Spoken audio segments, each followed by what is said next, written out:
welcome to Toronto. Thanks for having us. Hi. What brings the two of you here?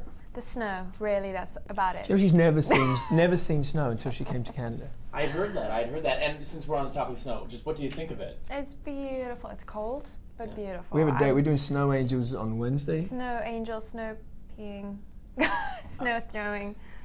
And there was other expressions we heard. I don't know if this is appropriate. You might have to bleep it. I was heard that it's called a snow job, which you get mushed in your face. It is. When I heard it, I was optimistic, and then I realised what it is. So but we're here for this, Death Race 2. Death Race 2.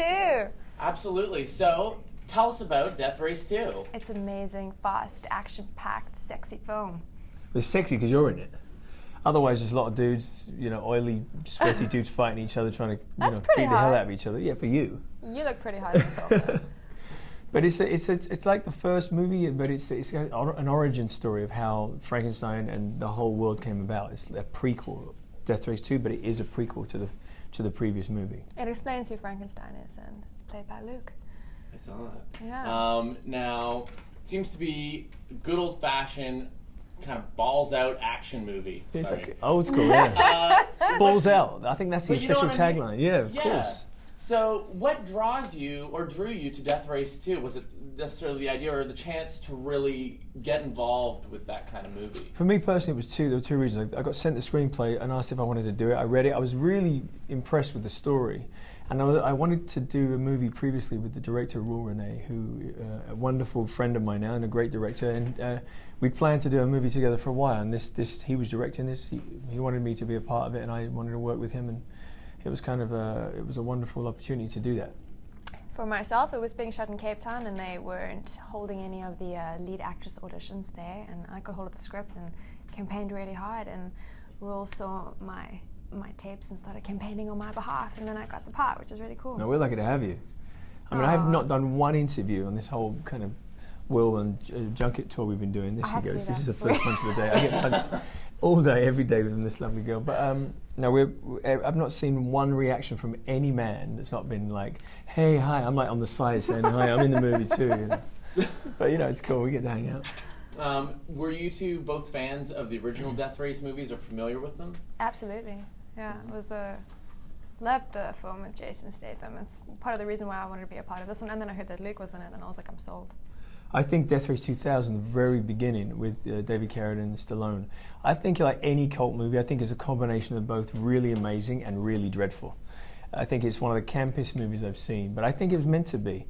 But I'm a fan of it because it's one of those typical kind of cult movies where it's just a mixed bag of silliness, but also really cool, like fanboy moments. So I was a fan of it on that sense, but other than that, I didn't really bring a great deal from that to this movie because this is set in the future from where we are now. So, but you've got to pay some respect to the beginning and the origin of where it all comes from. So I watched it a few times, too many now, I guess, but it's fun. Out of curiosity, are either of you crazy drivers? Oh, hell yes. I'm doing my voice, can you hear? My dad used to race cars, so I grew up with this crazy man. He used to drive on these tiny little roads in South Africa. We have no Formula One racing areas anyway, and thank goodness he's never had an accident. And I'm an adrenaline junkie. Plus, I grew up in airplanes, so I have no fear of heights, and this was just the perfect film for me to get involved with. I've seen you're not really scared of much, are you? I won't tell you. No, I'm not. No. Yeah, I love cars. I drive a stick in LA where I live, and 6-speed, and so I love cars. All my whole life I've got too many speeding tickets. The great thing of working with people that they're like, oh well, we need Luke to drive, so I kind of say no. They were driving. They get all the points. So there's definitely perks, but I'm a big fan of driving like a crazy man, and I did a lot of the driving in the movie. He's really good. I was nervous to get in the car with him, and then he showed me what he could do, and I was like, I'm done. That's sold. It's all about that. You've got to show the girl what you can do, really. Yeah. In life, I think. Does this feed any of your kind of like? I really liked the bank scene right at the beginning of the movie. I have to just quickly tell you, when that happened, front page newspaper in South Africa, in Cape Town, everyone thought it was real. There was a real bank robbery going down. Everyone's like, watch out, don't go on the roads. No one knew that was the. No, I'd read a story that there was a bank robbery, and I thought, how weird that we were shooting a bank robbery, and then there really was a bank robbery. But actually, the bank robbery that was reported to be real was us shooting that scene. So. Does it kind of give you the thrill of like, this is kind of what it would be like if I was crazy and I have to be honest with you, that character-wise is probably a boring answer, but my character doesn't, he wants the job done quickly, and one thing he stipulates is no one gets hurt. So that was where, to me, that's the catalyst. That moment in that bank is the catalyst to the beginning of Frankenstein. He knew that it was the wrong thing to do, to use these rookies in the job. He wanted it done professionally, quick, no one gets hurt. Happy to take the money, but he doesn't want anyone getting hurt. And it was a disaster. That job was a disaster, and as a result, he's dealt the hand that he's given at Terminal Island, and it changes his life forever. I have to say that's a beautiful moment in the film. When I gunshot. watched it, your reaction, you've obviously seen the film, it was really beautifully done. Thank you. It was shot in slow motion. There's this wonderful kind of moment in the film where the director had all these phonetics behind us and shotguns and kind of mayhem. And I'm in this kind of surreal moment where I can't really understand what's just happened. I realize clearly that I've just taken the life of a man, and it's just life-changing for many, many people, at that point. Yeah. Did it give you any thought about people who do like street racing, and just kind of because it's been a bit of a problem around here. Not that it's street. I'm not trying to make it sound like something it isn't, so I don't want to blow it over the top. But people do street race, and then people get hurt because of it. Yeah, I think I'd like to be a part. Is it the Gummel Rally, the big rally they do across Europe, and I've always wanted to do that personally. I think it's about living and feeling adventurous and adrenaline rushes. I mean, everyone's going to do it. I'm sorry I interrupted you, but you have to be safe when you're doing it. A lot of these kids don't know how to ride properly. I think a lot of it, as much as it's kind of cool in the movies, I think realistically on street racing, as far as going across continents, or not continents, but countries, say through Europe, that's one thing. But some of the street racing, I think, as fun as it may be, like you say, I think it's primarily you got to. I have to say, I lost my sister in a car accident, so frankly, you got to be safe. You really have got to be safe. Absolutely. Well, no pun intended here, but switching gears. This may be, I hope this isn't too repetitive a question, but people who are picking up the DVD out January 18th, what can they expect out of the Death Race 2? I think that, like we said, there's a lot of action in this story, but it's also directed, the director is, he's a rare breed. He really enjoys action, but he wants it to be driven by relationships and story of characters that's the foundation of the action. So it is definitely an action movie. It is what it's meant to be, but it's definitely ensconced with, relationships and character. Yeah. Beautifully done. And there's a fairly naughty love scene with you and I, isn't there? Very naughty. In the unrated version, it gets very steamy. Yes. We'll show Should you. watch that one. So.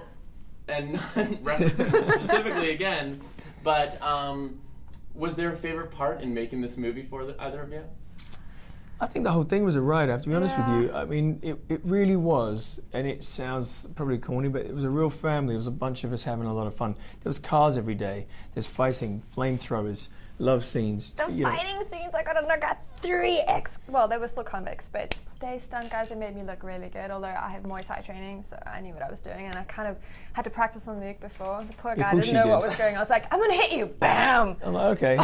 we got great, I mean, I'm a big fan of Danny Trejo and Sean Bean. We got Ving Rhames in the movie. It's like being on set with guys, that have been doing this a while. And so it was just a fun crowd. Everybody joined in. We would hang out at night. We'd come to my place. We'd have barbecues and drink and get smashed. And it was fun. A lot of fun.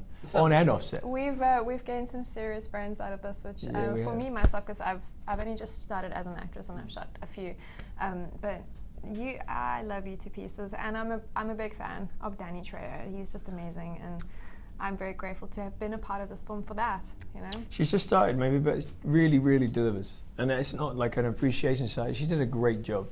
And Thanks, when your job is to look, drop dead gorgeous, she shows up like that every damn day. Yeah, but I can kick some butt too. Trust me, I got the bruises to prove it. We've been doing this junket now on and off for a while, and she gets great comfort from hitting me as hard as she can, which is part of the deal. You'll be next, I'm sure. Don't worry, trouble. I haven't got the training. I want to actually ask about that because you've been at this for a bit longer. Yep. you're newer at this. You've done some modeling and some acting. Yeah. Are you still going to do the balance between modeling and acting? I shoot a lot of covers of magazines. I do a lot in South Africa, and slowly it's integrated into the States. So cool. And I do campaigns and that, but my main focus is on film. I wanted to do this since I was 6 years old. My dad was like, "There's no money in it. Forget about it." He's a quantum mechanics lecturer, and he's a metaphysicist, an intellectual mind, and doesn't quite understand why I want to do what I want to do. But I was like, "Dad, thank you for giving me amazing grounding. I'm super grateful, but this is what I'm going to do." So absolutely, because not to shift the focus, but I mean, you've got a lot of that kind of look of these young, beautiful, famous women, these celebrities like Megan Fox and all that thing. And what are you going to do if you just blow up, like more so, and you become one of these A-list celebrities? Is it gonna, well, I come from a very Good spiritual girl. background. My dad's obviously, I already told you what he does. My mom's a drama teacher, and I'm from South Africa, so I go home a lot, get my grounding, come back. But I've wanted this for so long. I got my head on my shoulders, and I'm going to keep going until I do get it. And when I have the opportunity, I'm going to try to shine some light to inspire other people to do it the right way too, Yeah. And if I keep working with cool people, I'm so excited. You need to get me goosebumps. We'll make sure she behaves herself. We'll give her one of these if she starts getting all starry. You do that anyway. Yeah, it's true. Also, I heard you might be doing Catwoman. Or is that potential? There's Wonder Woman and Catwoman. I've seen the producers on the Wonder Woman project. The Catwoman project, still have to go and see everybody. But it's pretty cool that my name's been attached to some of those amazing actresses that are being named for it. So absolutely. What superheroes would you want to play if you could choose? Batman. I'd love to play Batman. I've always been a fan of his. Like, I love the character. I think he's troubled, and he doesn't really have superpowers. He's kind of taking care of business. He has financial means to get gadgets and stuff like that. And I've always been a fan of his. I remember as a kid I'd have Batman t-shirts and things like that. I like how dark he is, and I like he's troubled, but he has to kind of live the charming existence, but also he's quite tortured as well. So any character that has issues is always more fun to play. So I think it would be Batman. Yeah, for me, Catwoman and Wonder Woman right now are right at the top. I'm going to keep manifesting. That's what you should do. That's very